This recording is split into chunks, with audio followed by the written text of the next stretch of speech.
Төбе сүйек ос париетали. 4 бұрышы және 4 жиегі бар сүйек. Сыртқы беті шығыңқы болып келеді, ал ішкі мыйлық беті ойыс болып келеді.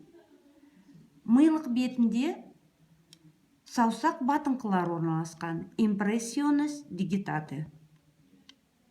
Және сульце артериози, артерия қан тамырларының іздері болып келетін жүлгелер орналасады. Сульце артериози. Сыртқы бетінде, сыртқы беті шығыңқы болғандықтан дәл ортасында төмпек орналасады. Тубер париетали. Және тубер париеталин бойында екі самай сызықтар орналасқан. Линия темпоралис superior, линия темпоралис inferior. Жоғарғы және төменгі самай сызықтары. 4 жиегін ажыратамыз. Алдыңғы жиегі марго фронталис деп аталады. Ол маңдай сүйегімен байланысады.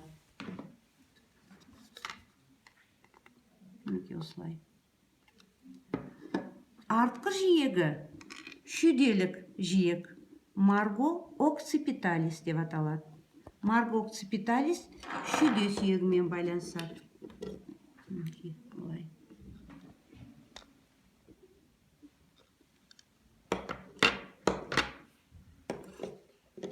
Марго сквамозус төменгі латеральды жиегі. Ол самай сүйектің қабыршақты бөлігімен байланысады. Ол сәл қиылған болып келеді. Себебі самай сүйектің қабыршағы, балықтың қабыршағы тәрізді, оны сыртынан жабады.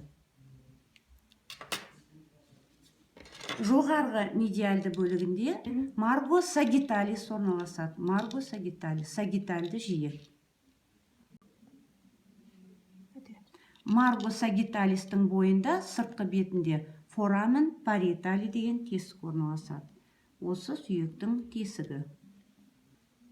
4 жиегінің шекарасында бұрыштар орналасқан. Марго сагиталис пен марго фронталистің шекарасында ангулюс фронталис, маңдай бұрышы орналасқан.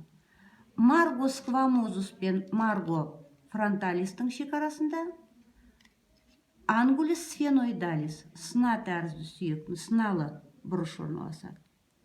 Сагитальды жиек пен шүйде жиегінің аралығында ангулюс окципиталис, шүйде бұрыш орналасқан. Және ангулюс окципиталис пен ангулюс сквамозустың аралығында ангулюс мастоидус, емзікті бұрыш орналасады. Тұтас бас сүйектен қарайтын болса, ангулюс сфеноидалис сына тәрізді сүйектің үлкен қанатымен байланысқан жерінде орналасқандықтан осы сүйектің атымен аталады. Ангулюс мастоидус самай сүйектің еміздік тәрізді өсіндісімен байланысатындықтан осы өсіндінің атымен аталады.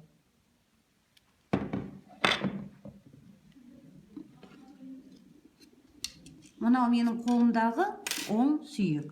Себебі қарап отырсақ, ангулюс сфеноидалис өткірлеу, үшкірлеу келеді, оның мыйлық бетінен кететін үлкен жүлге алдыдан артқа қарай бағытталған. Сондықтан қолға дұрыс алғандықтан біз оң сүйек деп ажыратамыз.